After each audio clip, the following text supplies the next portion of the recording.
"This is just a glitch, Johnson. Nothing to worry about." Marcus Thorne, the new operations manager, waved a dismissive hand, barely glancing at the warehouse staff's urgent report of a missing medical supply crate. The staff member sighed, turning back to the chaotic receiving bay, the hum of forklifts unable to drown out the gnawing unease. What would you do if you saw a critical problem brewing, but knew your words would be dismissed simply because of the uniform you wore? Across St. Jude's sprawling campus, in the bustling emergency department, Nurse Lena Caldwell moved with a quiet, almost surgical precision. Her navy blue scrubs, identical to those of her colleagues, belied a mind constantly at work. At 36, Lena navigated the controlled chaos, offering calm instructions to overwhelmed junior nurses, her stethoscope a familiar weight around her neck. But her gaze wasn't always on the immediate patient.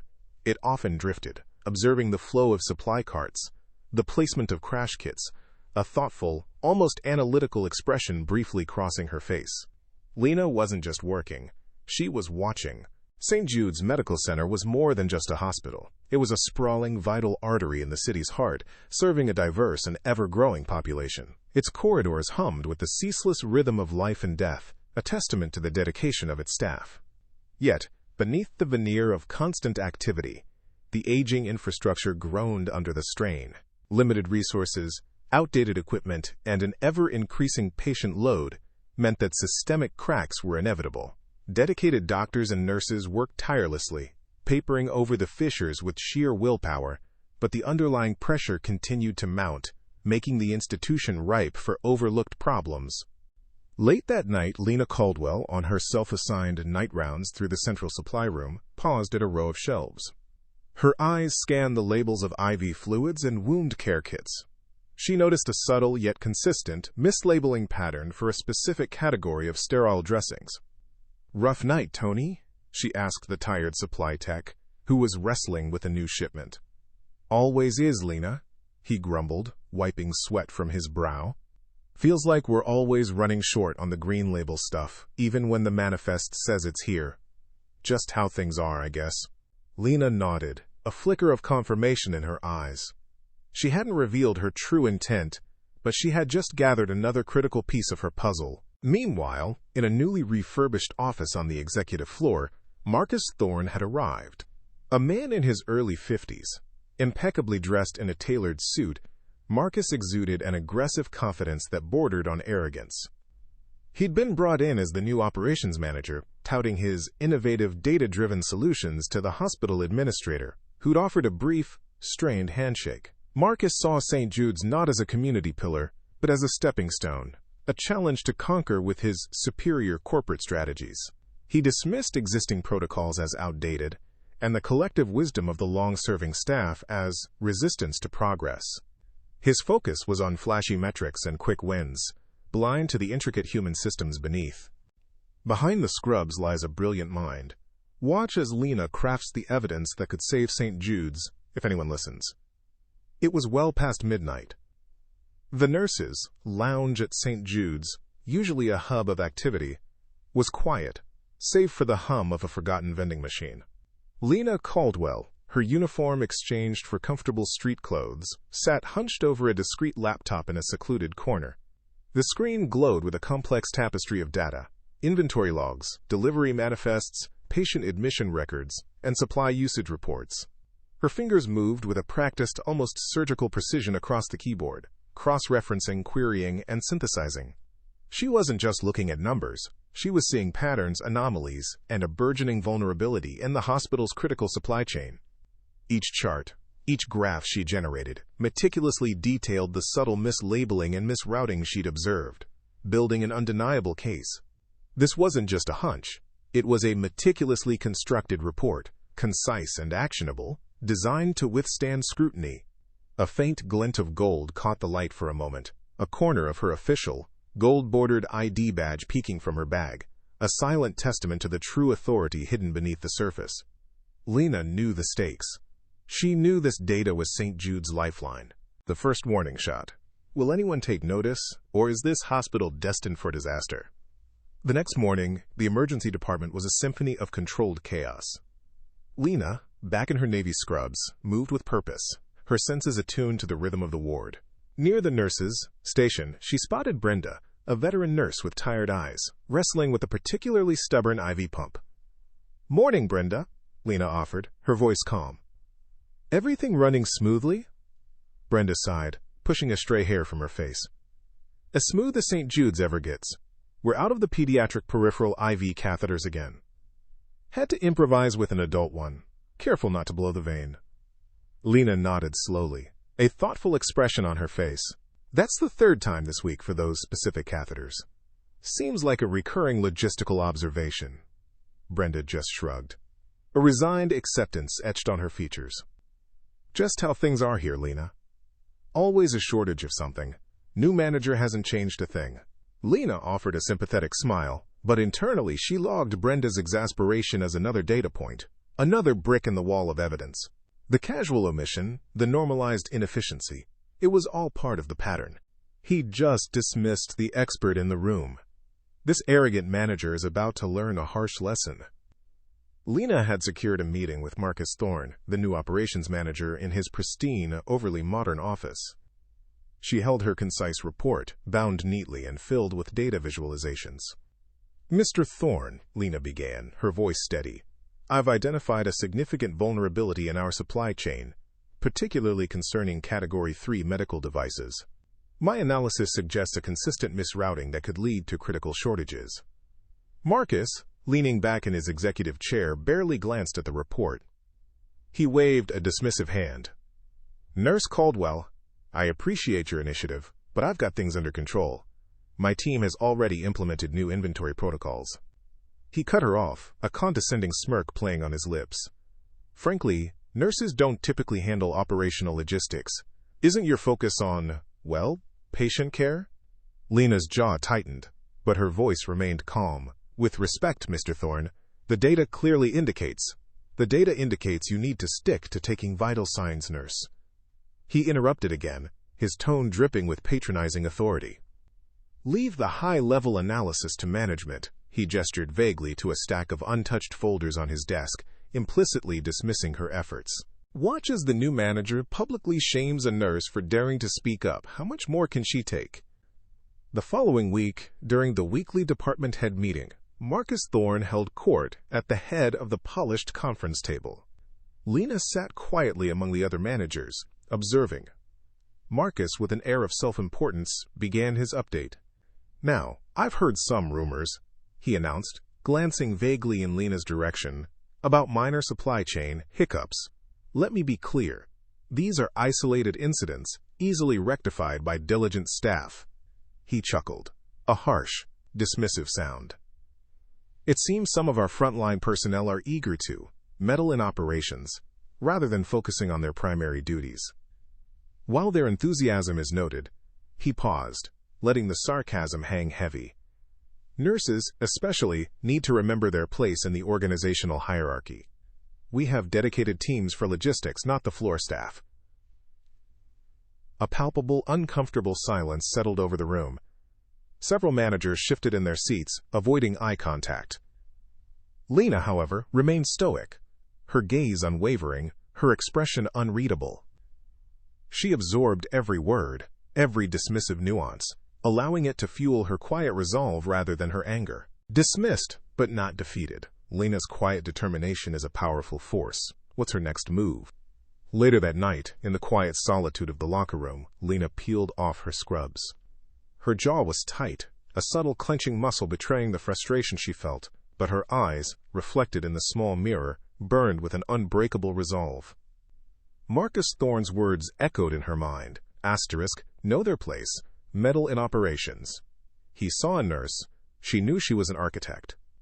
She pulled a small, leather-bound notebook from her locker, jotting down key phrases from the meeting, cross-referencing them with the growing file on her secure laptop. Every slight, every dismissal, every ignored warning was further proof of the systemic blindness she had been hired to expose. This wasn't personal, it was critical. St. Jude's depended on her, even if its arrogant new manager didn't realize it. Her true role, her mission, gave her the ultimate long-game advantage. As she zipped up her bag, a corner of her gold-bordered hospital ID badge, clearly marked Chief Efficiency Architect, flashed briefly before being tucked away. She would not be deterred. The problem would be solved, and the truth would be revealed, one meticulously documented step at a time. It starts small, a missing bandage. But this minor inconvenience is a symptom of a much larger problem. The emergency department pulsed with its usual frenetic energy. A junior nurse, fresh out of orientation, rummaged frantically through a supply cabinet in treatment room 3. "Nurse Caldwell," she called out, her voice tight with mild frustration. "I can't find the hydrocolloid dressings for Mr. Henderson's leg wound. Only the standard gauze." Lena Caldwell, observing from a few feet away as she helped a patient with an IV, didn't miss a beat. "Check the pediatric supply cart on the second floor, Nurse Evans. Sometimes they get misrouted there." Nurse Evans nodded, already half out the door. Lena offered a calm, reassuring smile, but internally she logged the incident. Another data point. A small but undeniable crack in the system she'd warned Marcus about. When things go wrong, who does the new boss blame? Not himself, that's for sure. Marcus Thorne, meanwhile, was in his office, feet propped on his polished desk, a vein pulsing slightly in his temple as he gripped his phone. "I don't care if a whole shipment of sterile gloves went missing, Brenda. That's simply incompetence on the floor. Misplacement, pure and simple. We have protocols. Nurses need to follow them, not blame the system." He paused, listening for a moment, then scoffed. "Systemic issue? Nonsense. This is about accountability. The little people needing to do their jobs correctly. I didn't come here to babysit. I came here to optimize, not to hear excuses about logistical oversights that don't exist." He ended the call with an exasperated sigh, convinced he'd handled yet another staff problem. Every small mistake is a piece of Lena's puzzle. She's building a case that no one will be able to ignore. Later that night, in the quiet hum of her hidden workspace, Lena Caldwell meticulously added the incident to her digital file. Hydrocolloid dressings, 4x4, missing from ER supply, redirected to pediatrics, 10:37 a.m. She cross-referenced it with a similar report from 2 days prior about IV tubing being found in cardiology instead of general surgery. Each entry was precise, a date and timestamp next to a brief description of a discrepancy. A spreadsheet on her screen glowed, cells filling with data points, building an undeniable pattern. Marcus's dismissals were noted too, a silent counterpoint to the accumulating evidence. Her jaw tightened, not in anger, but in grim determination. The file was growing. The hospital's efficiency is crumbling. Small delays are adding up, and the patient experience is suffering. The ripple effects continued to spread. At the pharmacy pickup window, a nurse tapped her foot impatiently. "Still no lidocaine. Standard dosage? It's been 20 minutes. The pharmacy tech shrugged apologetically. "Stock issue, ma'am. We're waiting on central supply. It's been like this all week." Across the hospital, in an operating room prep area, a surgeon frowned. "Where's the microclamp for the carotid procedure? This tray is incomplete." An OR nurse, already exasperated, checked another shelf. "It's not here, doctor. Probably another misroute. This is the 3rd time this month. Minor delays, major annoyances." The constant hum of St. Jude's efficiency was beginning to falter, one missing item at a time. The secret mission is underway. Lena's warning has reached the highest levels. What will the board do? Back in her hidden workspace, Lena completed her latest report. It wasn't just a list of incidents. It was an analytical breakdown, connecting the dots between seemingly random shortages and the flawed receiving protocol she'd identified. She then opened a secure email interface. The screen, a sterile blue. To A. Sharma. Subject: St. Jude's Operational Review, Phase 1 Update. The message was brief, coded, and to the point. Initial hypothesis confirmed. Supply chain vulnerability manifesting. Escalation anticipated if current protocols persist. Detailed report attached. She hit send.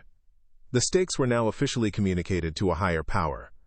The initial impact had been made. The stakes are rising. A critical supply shortage in the OR. How long until a patient's life is directly at risk?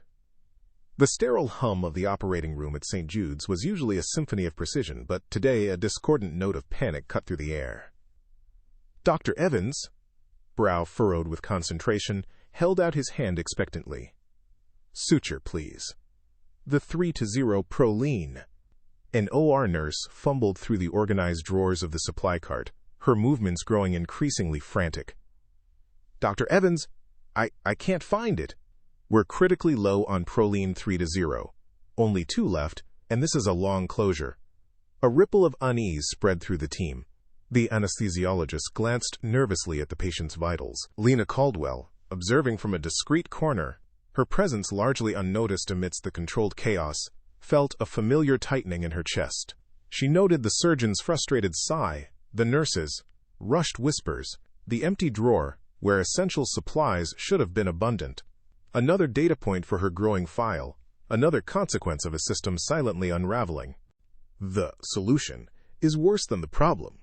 Watch as Marcus's arrogant mismanagement digs the hospital into a deeper hole. Marcus Thorne, oblivious to the near crisis he'd just facilitated, was busy unveiling his latest stroke of genius. A new memo, titled Optimizing Inventory Flow for Peak Efficiency, was pinned to bulletin boards across the hospital. It was a dizzying flowchart, replete with acronyms and convoluted steps that mandated complex new requisition forms, and a staggered delivery schedule based on projected rather than actual consumption. Staff gathered around, their expressions ranging from confusion to outright exasperation. Did he even consult anyone from the floor? A nurse muttered, tracing a finger across a particularly labyrinthine section. This will take longer to fill out than to actually find the missing supplies ourselves. Marcus, meanwhile, sat in his office, a self-satisfied smirk playing on his lips, convinced he had just revolutionized St. Jude's.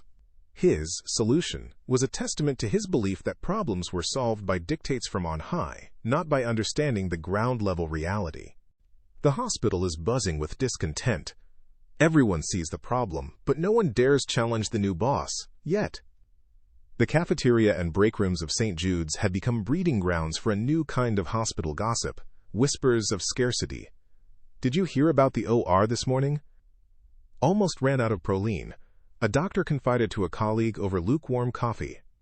And don't even get me started on these new forms, another nurse groaned, gesturing vaguely towards the ceiling where Marcus's office resided. Takes me 20 minutes just to order gloves now. It's like he wants us to do everything but care for patients. Lena, quietly sipping her tea in a corner, absorbed every word. The shared frustration was palpable, a low hum beneath the surface of the hospital's relentless activity. Staff morale was clearly plummeting, a silent testament to Marcus's rigid, unhelpful policies. The anecdotes were piling up, aligning perfectly with the cold, hard data in her secret reports. Lena's worst fears are coming true. This system is breaking down, and the evidence is piling up. Late that night, Lena Caldwell moved through the quiet corridors, a silent sentinel in the sleeping hospital. With a secure tablet in hand, she conducted a targeted audit of several key supply closets and storage areas. Her trained eyes scanned barcodes, cross-referencing digital inventory with physical stock. The findings were stark and alarming. What had been isolated incidents of missing bandages or delayed medications were now a systemic hemorrhage. Entire categories of essential supplies showed more frequent and more critical shortages. The data on her tablet painted an undeniable picture, a worsening trend directly correlated with the implementation of Marcus Thorne's optimizing inventory policies. Lena's jaw tightened. Her initial warnings, dismissed as a nurse's meddling, were now manifesting as an accelerated decline, pushing St. Jude's closer to a dangerous precipice. It's no longer just supplies. A patient's surgery is delayed, and families are left in limbo. Who is truly accountable? In the bustling pre-op area, the human cost of the escalating supply chain failures became painfully clear. A young nurse, her voice strained with apology, addressed an elderly couple. "Mr. and Mrs. Davies, I'm so sorry, but your son's knee replacement has to be postponed. The specialized implant needed for his procedure is currently unavailable, and we don't have an ETA." Mrs. Davies's hand flew to her mouth, her husband's face crumpling in disappointment. "But he's been waiting months for this. He's in so much pain." The nurse could only offer helpless shrugs and platitudes. Lena Caldwell, passing by, paused, She observed the distressed family, the apologetic but resigned nurse. This wasn't just an inconvenience. It was a direct impact on patient care, a breach of trust. The emotional and logistical cost of Marcus's negligence was now undeniable and visible to all. The new manager finds a scapegoat. Will anyone stand up for the innocent staff being blamed for his mistakes?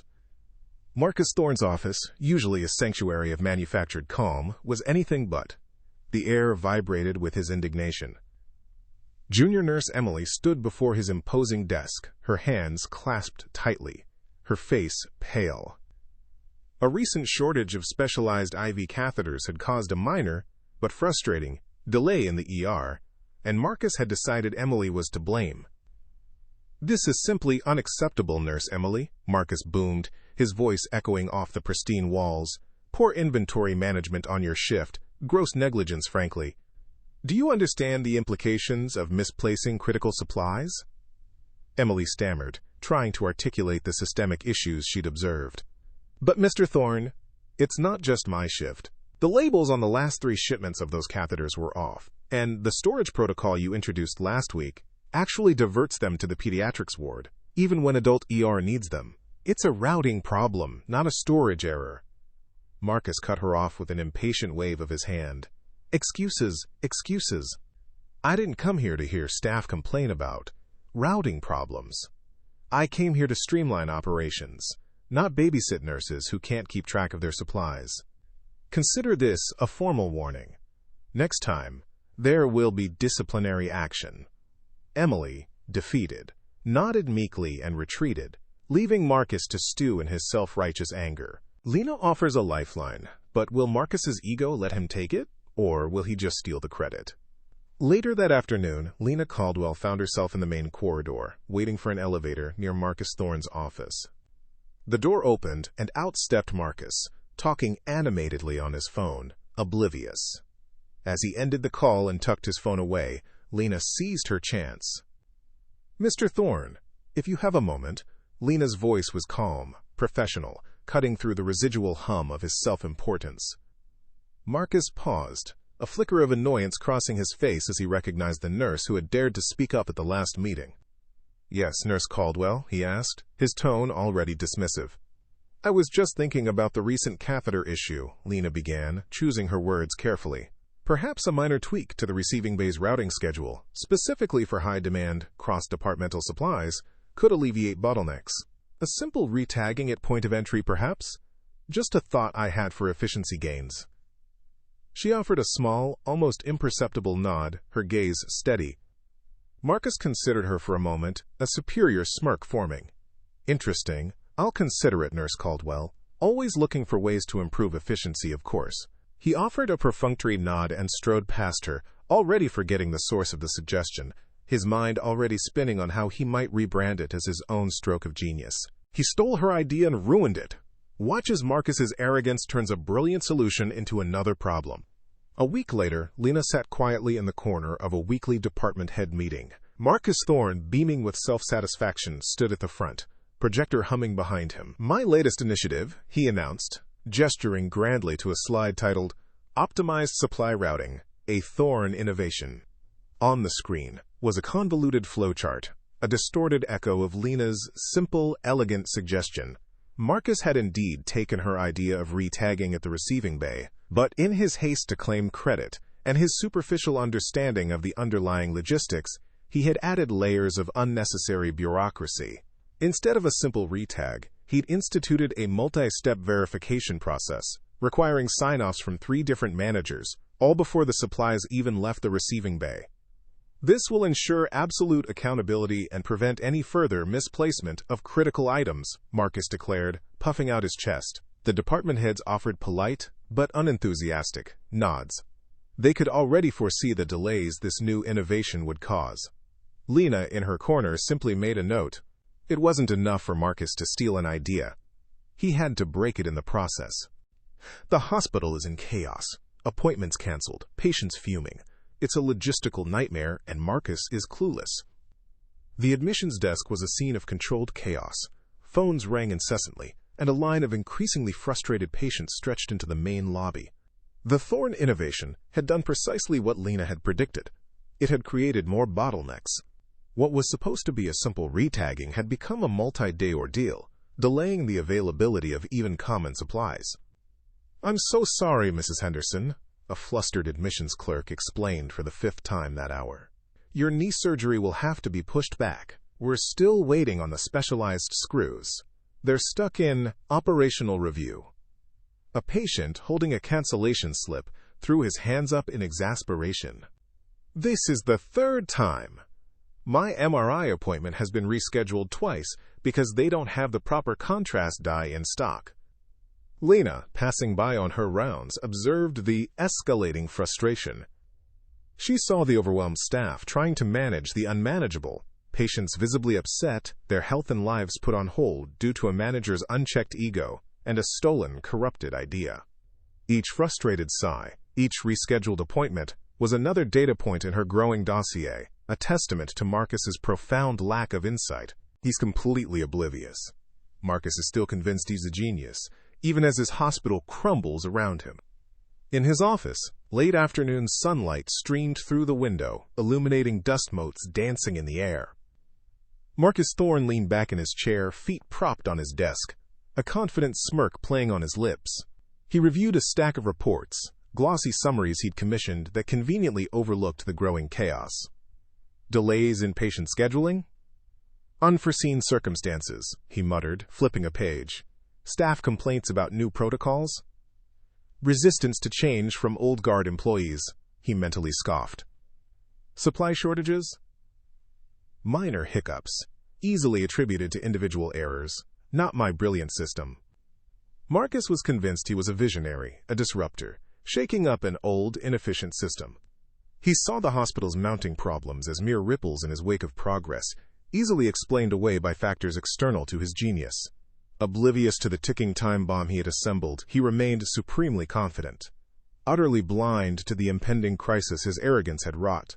He was still the smartest man in the room, in his own mind, even as the walls of his kingdom began to crack. Lena's reports aren't going unnoticed. A powerful board member is watching, and she doesn't like what she sees.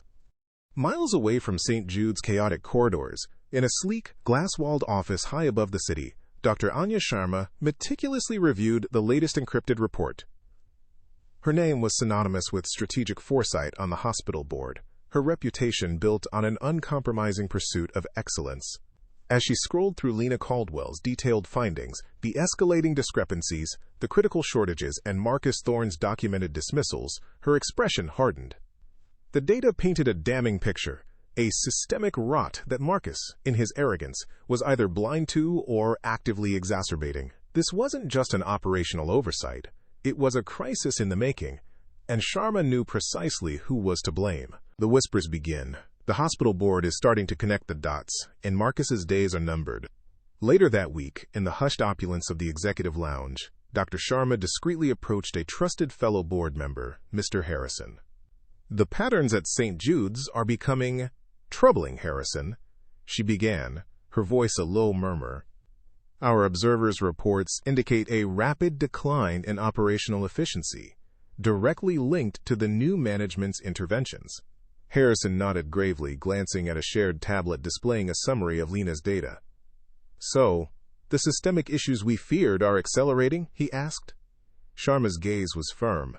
"Indeed, it seems an intervention is not just advisable but rapidly becoming necessary." The seeds of Marcus's downfall were firmly planted. A routine audit is coming. But this isn't routine at all. Marcus is walking right into a trap. Days later, an official memo circulated throughout St. Jude's Medical Center, announcing a comprehensive operational audit by the hospital board, with a particular focus on supply chain management. The news spread like wildfire, but Marcus Thorne merely scoffed. "Just a formality," he declared to anyone who would listen, tossing the memo onto a stack of unread reports. "Standard procedure for a new manager. They'll see my fantastic progress and move on." He viewed it as a mere hoop to jump through, confident his cherry-picked data and charming presentations would easily impress the board. Little did he know, this wasn't a formality. It was a meticulously laid trap. The signal has been given. Lena's mission is about to reach its explosive conclusion. The trap is set. In the quiet solitude of her hidden workspace, Lena Caldwell received a brief, encrypted message on her secure laptop. It was from Dr. Sharma. Initiation successful. Prepare for culmination. A subtle smile touched Lena's lips. The board was moving. Her diligent, often frustrating work had paid off. Marcus's arrogance, his dismissive prejudice, had created the perfect storm. And now the reckoning was at hand. Lena reviewed her meticulously organized files one last time. A quiet sense of strategic satisfaction settling over her. The climax was imminent, and she was ready. Marcus thinks he's prepared. He has no idea what's really coming for him. Get ready for the ultimate showdown. Marcus Thorne spent the next few days in a flurry of activity, not genuinely addressing the hospital's burgeoning issues, but crafting a dazzling facade. He polished PowerPoint slides, replete with colorful, yet misleading, graphs showcasing, quote, projected improvements and, quote, optimized workflows. He practiced his confident cadence in front of his office mirror, rehearsing how he'd deftly deflect any difficult questions. "They'll be eating out of my hand," he chuckled to himself, utterly convinced his charisma and superficial reports would sail him through. He remained blissfully unaware that the board wasn't looking for a show. They were looking for truth, and Lena Caldwell had armed them with every single inconvenient detail. A patient's life hangs in the balance. The critical supply is missing. This is the moment everything changes. The emergency department of St. Jude's Medical Center pulsed with its usual frenetic energy, but in Resuscitation Bay 3 the rhythm had abruptly shattered. A young man, barely in his 20s, lay pale and still on the gurney, his vitals flashing ominously on the overhead monitor. "We need 2 milligrams of EPI, stat!" The ER doctor, Dr. Evans, barked, his voice tight with urgency. A nurse, her hands already reaching for the medication drawer, pulled it open with a frantic tug. Empty. "It's not here," she cried, her voice trembling. "The emergency stock is depleted, doctor." Panic began to ripple through the bay. Another nurse checked the crash cart, then another cabinet. "Nothing! It's gone!" Dr. Evans slammed his fist on the counter, his face a mask of desperation. The steady beep of the patient's heart monitor became a frantic, irregular drum. Lena Caldwell, moving with quiet purpose at the periphery, felt a cold dread settle in her stomach. This was it. The systemic failure had reached its critical, life-threatening peak. When chaos erupts, one nurse remains calm. Lena's quick thinking might just save a life and expose a massive cover-up. Amidst the rising panic, Lena Caldwell moved. Her mind, a finely tuned instrument of logic and data, sifted through the chaos. She didn't shout, she didn't panic. Her gaze swept the bay, cataloging every available resource. "Dr. Evans." Lena's voice, though quiet, cut through the frantic energy, imbued with an undeniable authority. "We have a rapid infusion norepinephrine drip in supply cabinet 7, bottom shelf. It's a less common alternative, but effective for this presentation. We'll need to adjust the initial bolus and titration rates. I have the updated protocol from last quarter's critical care review." Dr. Evans, startled by her calm assertiveness, stared for a moment, then his eyes widened with dawning recognition. "Norepinephrine. Yes, Nurse Thompson, retrieve it." "Lena, you have the dosage." Lena was already at the patient's bedside, her hands moving with practiced speed, guiding the bewildered nurses. The temporary solution, born of her deep understanding and meticulous observation, began to bring the patient back from the brink. He's here, and he's still blaming everyone else. Marcus steps into the crisis, ready to point fingers, completely unaware of the truth. Just as the immediate crisis began to stabilize, a new commotion erupted at the entrance to the emergency department. Marcus Thorne, drawn by the sirens and the general hubbub, strode in, his face a thundercloud of indignation.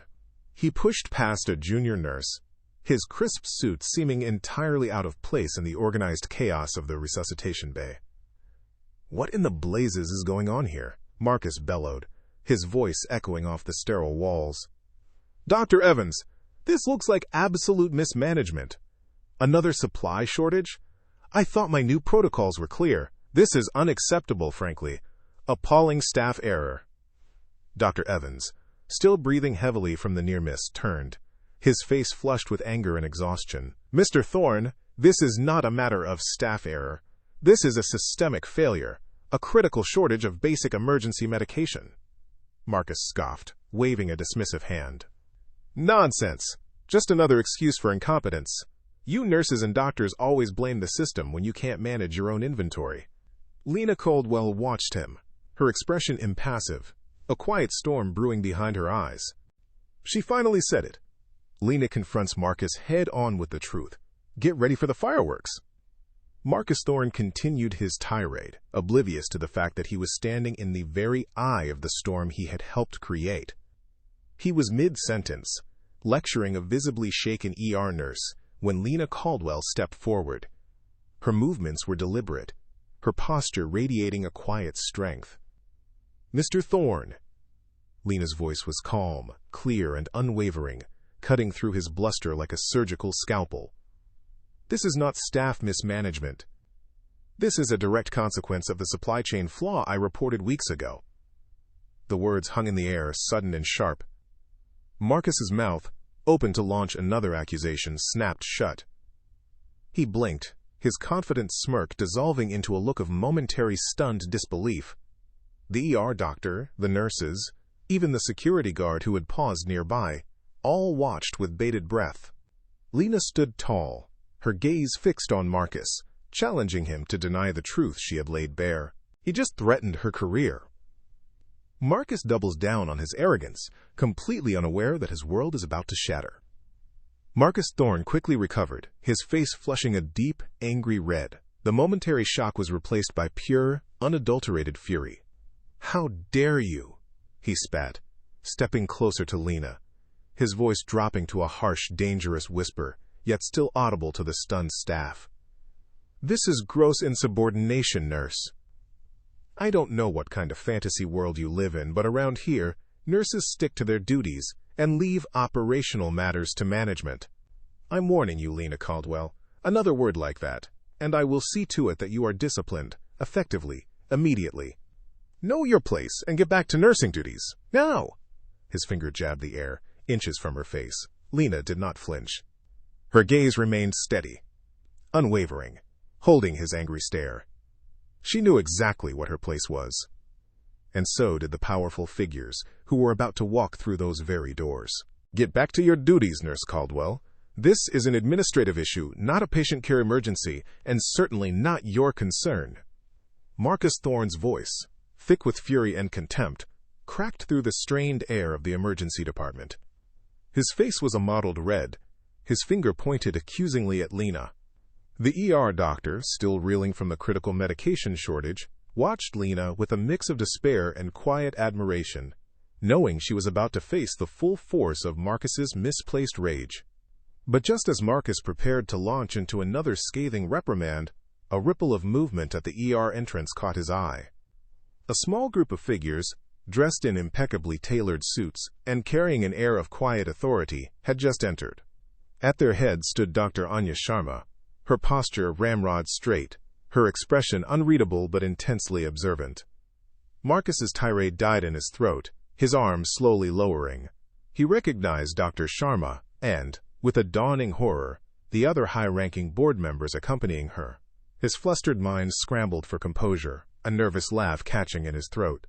He tried to straighten his tie, to wipe the fury from his face, completely unaware that his every arrogant action had been laid bare for them to see. The silence that fell was heavy, pregnant with a tension far greater than the medical crisis itself. Marcus, attempting a rapid pivot from enraged tyrant to composed manager, offered a weak, forced smile to the arriving board members.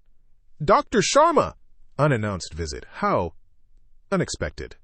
Just a minor kerfuffle, you see. Staff mismanagement, I'm afraid. This nurse, he gestured dismissively towards Lena, was just overstepping her bounds, trying to interfere with a critical situation. He launched into a rambling explanation about the chaos and the unforeseen challenges of a busy ER, carefully omitting any mention of the systemic supply flaw. Dr. Sharma's gaze, however, remained unwavering. It was fixed on Marcus, then it subtly shifted to Lena, who stood tall and stoic, her eyes meeting Sharma's with a quiet understanding. The disdain in Sharma's eyes was palpable, a silent judgment that Marcus, in his self-absorbed arrogance, completely missed. He was still convinced he could talk his way out of anything, spinning a narrative of his own competence against the backdrop of, quote, incompetent staff, Marcus continued his increasingly desperate monologue, blaming every perceived failing on the frontline workers and the inherent disorganization of the hospital before his arrival.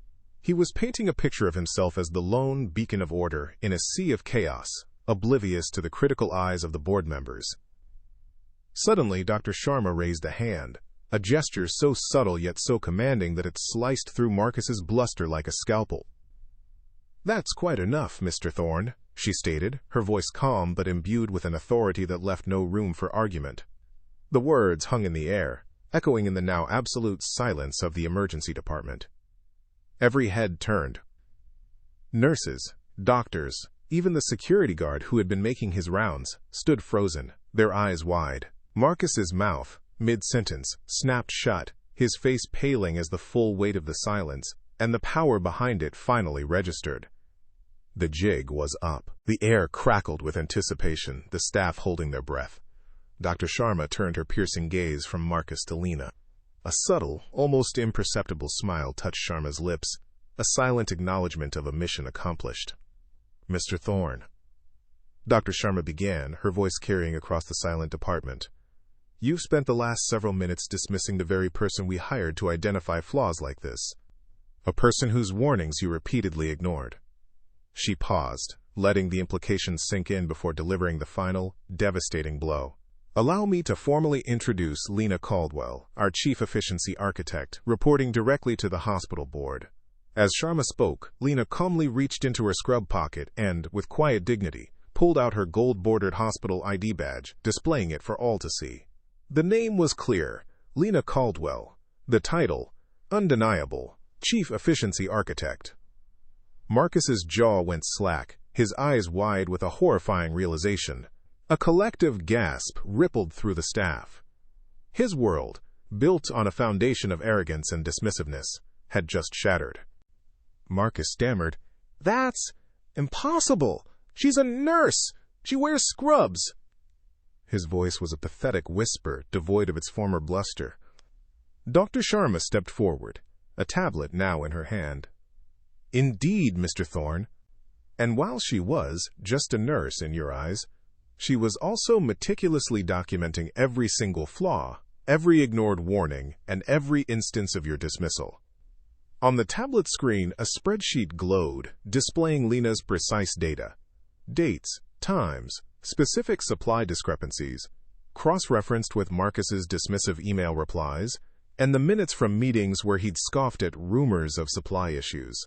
The evidence was irrefutable, a damning timeline of his negligence and prejudice. Marcus's face contorted, cycling through disbelief, horror, and finally, profound shame. He tried to protest, to deny, but his words were weak, crumbling under the undeniable weight of the truth. His carefully constructed facade had collapsed, leaving him exposed and humiliated before the entire department. Dr. Anya Sharma's voice cut through the stunned silence, cold and precise. "Mr. Thorne, your employment at St. Jude's Hospital is terminated, effective immediately, due to gross negligence, unprofessional conduct, and a complete disregard for patient safety." Marcus Thorne's face, already pale, went ashen. His jaw hung slack, the words, "That's impossible, dying on his lips. Before he could stammer another pathetic protest, a burly security guard, who had silently appeared behind him, placed a firm hand on his shoulder. "Mr. Thorne, if you'll come with me." Marcus, utterly defeated, was escorted out of the emergency department, his eyes darting frantically, unable to meet the quiet, satisfied gazes of the staff who watched him go. The clatter of his dropped clipboard still echoed in the suddenly calm corridor. With Marcus Thorne gone, Dr. Sharma turned to Lena. "Chief Caldwell, the patient in Bay 3 still requires that medication. What are your immediate protocols?" Lena, her expression resolute, stepped forward. "Dr. Evans, initiate the emergency procurement override for the specialized antiarrhythmic. Utilize the rapid transfer protocol from County General we established last year. I've already alerted their pharmacy chief." She turned to the nurses. "Brenda, prep the alternative IV line. Emily, cross-reference the patient's vitals with the available drug formulary to anticipate any secondary needs." Her instructions were clear, confident, and immediately actionable. The ER team, now galvanized and relieved, sprang into motion, a renewed energy flowing through the department. The patient, thanks to Lena's foresight, began to stabilize as the critical medication arrived. Days later, a palpable shift had settled over St. Jude's. Lena Caldwell, now openly recognized as the chief efficiency architect, moved through the corridors with the same quiet competence. But the glances she received were different. They were filled with respect, admiration, and gratitude. Nurse Emily, whom Marcus had unjustly reprimanded, stopped Lena in the hallway, her eyes shining. "Lena!" "Chief Caldwell, thank you. For everything. For standing up to him, for seeing what he refused to see." Lena offered a gentle smile. "We all saw it, Emily. It just took someone willing to listen to bring it to light."